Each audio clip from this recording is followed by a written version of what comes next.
Municipal committee Khairpur के मुलाजमों का एहतजाज। आज एक बार फिर सिंध सिंगार म्यूनसिपल यूनियन के ओहदेदारान दफ्तर में एहतजाजी धरना दे रहे हैं, जिसकी क़यादत सदर लाला मोहन पठान समेत दीगर तमाम ओहदेदारान ने की। मुलाजमीन का मुतालबा है नई तनख्वाह दी जाए, तनख्वाह के इजाफे का डिफरेंस दिया जाएगा, मुलाजमीन के तनख्वाहों में गैर कानूनी कटौती बंद की जाए, कच्चे मुलाजमीन को तनख्वाहें दी जाए, पिछले कई सालों के स्कॉलरशिप दी जाए, यूनिफॉर्म दी जाए। मुतालबा तस्लीम ना होने की सूरत में कल एहतजाज का दायरा कार वसी कर देंगे। रैली की शक्ल में प्रेस क्लब पहुंचेंगे। बाद अदालत के सामने एहतजाजी कैंप लगाया जाएगा, जिसकी जिम्मेदारी इंतज़ामिया पर होगी। रिपोर्ट अयाज अहमद सोहो, खैरपुर। सही ना है, असांखे बुरो थो लॻे पर तव्हांखे लाइ छो न थो इहो सुठो लॻे।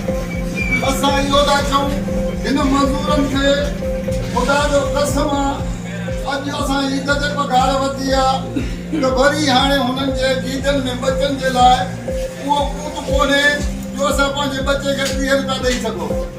यार एतिरी असां सां नाइंसाफ़ी नाजाइज़ी, हा असां तव्हां को ग़लति कुझु चवंदा हुजऊं, ग़लति फरमाइश कंदा हुजऊं, तव्हां असांखे रिजेक्ट कयो, पर जेको असांजो ज़ाती हक़ आहे असांखे ॾिनो वञे।